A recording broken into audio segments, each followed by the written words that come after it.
What is up, YouTube? SourPackJames back at it again. I hope everyone is doing well, enjoying your week, watching some wrestling. Today we got a good one as we're doing episode number 7 of Wrestling Card Classics, where we go back in the past and open up some vintage wrestling packs. But before we get into all the fun, if it's your first time checking out the channel, go ahead and hit the subscriber button. It'd be greatly appreciated. And all of those been watching, thank you so much for your support. Speaking of which, we're going to also announce the winners of our 800 subscriber giveaway, giving out this cool Slam Attacks 2021 Mega Tin can, and also some cards from Topps Living Set. Got this Mr. America, Undertaker, and Jeff Hardy. So I'll leave a timestamp down below if you want to jump into that. And so good luck to everyone on the subscriber giveaway, and good luck to your pulls on that. So there we go. With that out of the way, we're going back to some Southern wrestling. Some wrestling. That's right. We're going to open up some 1991 Impel WCW World Championship Wrestling cards. It is a 160 card set plus checklist. And I remember opening up a bunch of these as a kid. Why? Because they were super cheap. I think my parents bought me a whole box and I just ripped and opened them up. And you know what? If you're interested in these, they're still really cheap. I think on eBay, a whole box of these cost around $30 to $40. So if you're interested in them, definitely a bargain. Especially something from from 1991.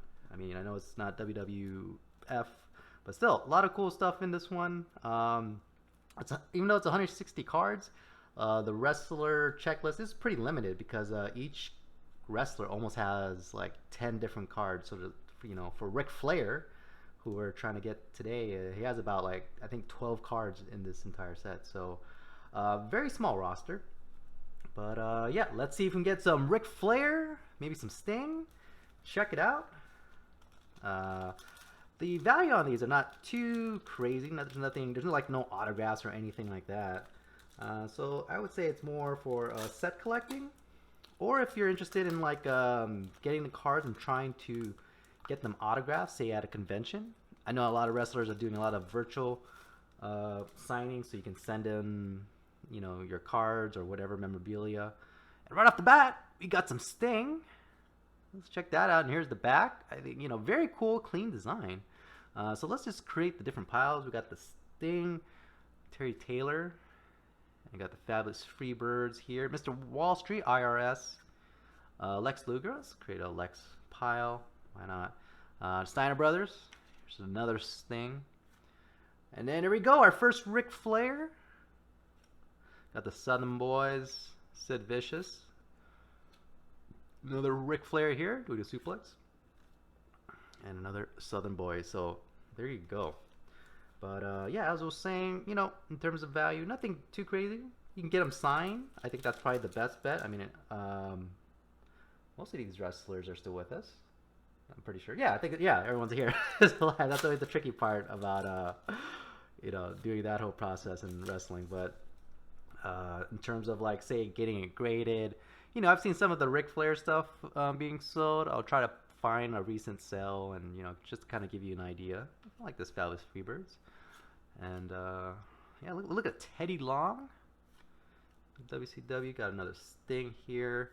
So I'm expecting a lot of repeats, just given the amount of cards and just how very low the actual set is. So there we go. And that's what I felt about this particular set growing up as a kid. It's wow, I got a whole box of cards, but then it's man, there's just a lot of doubles, not a lot of variety here. But if you want to get a lot of Sting, got a lot of Ric Flair, not a bad set. And again, look at Z-Man here. I do like the design. It's pretty clean itself. It does have that very 90s feel with the pattern. See the Steiner Brothers over here. Look at the Sting. Love that jacket. Here's another Flair. Southern Boy, Sid Vicious. Got the green robe Ric Flair.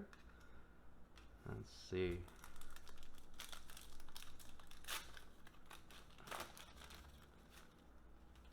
Here, I think I mentioned it on another wrestling card classics. I was a big WWF fan because there wasn't any WCW television, at least initially for me. And my local video store mostly had a WWF tape, so there wasn't a whole bunch of WCW stuff I can rent. And so I didn't really know of WCW until I saw them on wrestling magazines when there was wrestling magazines. And I thought that it was like what is this other federation? There's other companies besides WWF, and I thought it was like strange, and that kind of gave it like a little mystique because I would see like Ric Flair and his head would be covered in blood, and it was like, wow, that doesn't happen in like WWF, you know. And so I had a weird kind of perspective of what I thought WCW was, and basically all the other wrestling companies at the time. Look at young Jim Ross, I'm putting him down there. Classic Sting. Terry Taylor, Felix Freebird, Tom Zank, Lex Luger, and the Steiner brothers.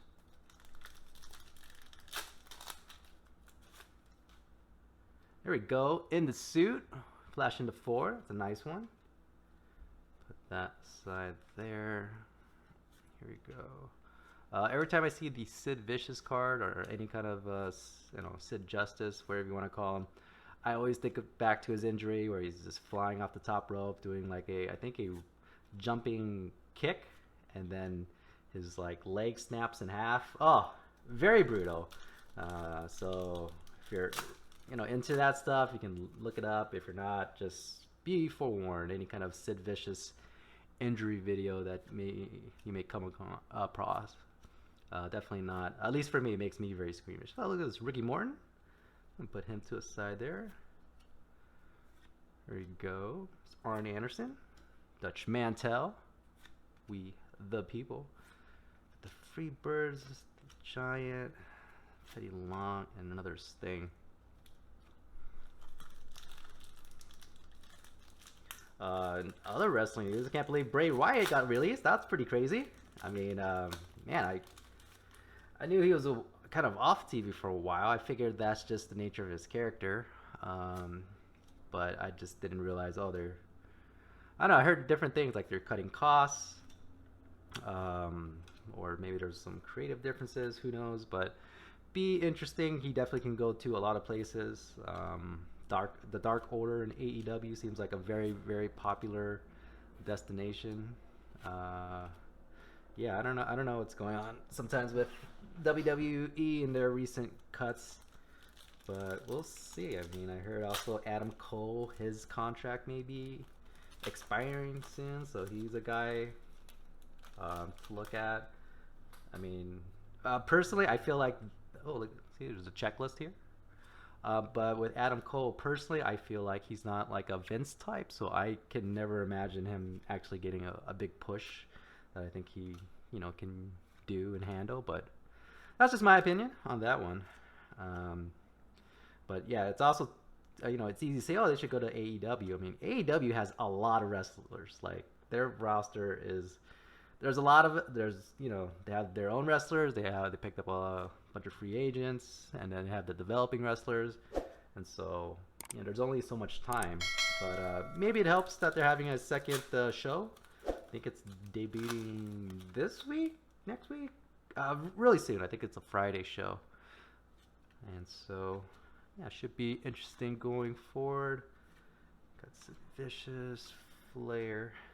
What I'm personally excited about is like the New Japan stuff and having some of the wrestlers over there come in and do matches. So, yeah, Tanahashi is supposed to come in. I'm assuming he's coming in wrestling there, but maybe it's the other way. We're sending some wrestlers over there to wrestle. So, always fun to see those cross-promotional matchups.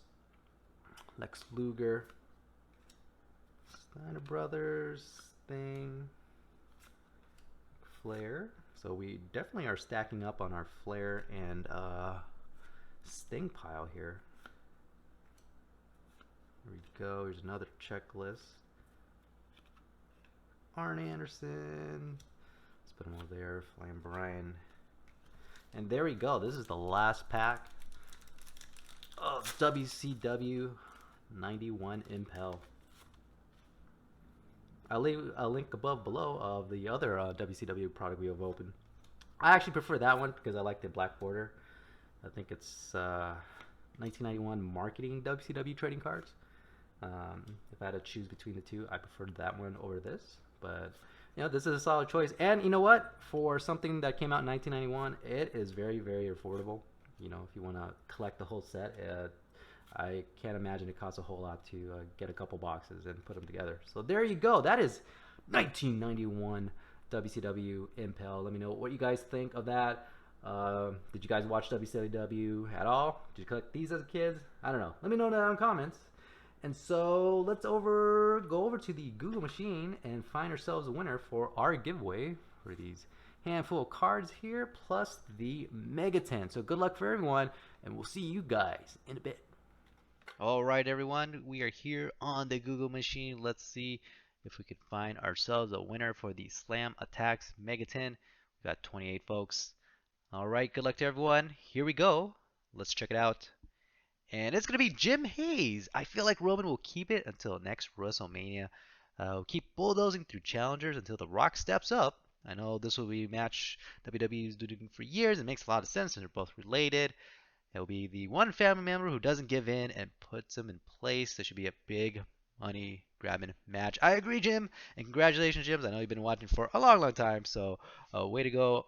If you reach out to me on Instagram or Gmail at SourPackJames, I can get your information and send over the giveaway. So congratulations, Jim, and thank you once again to everyone else who entered in a raffle. Be sure to look out for more giveaways in the future, and thank you once again for your support.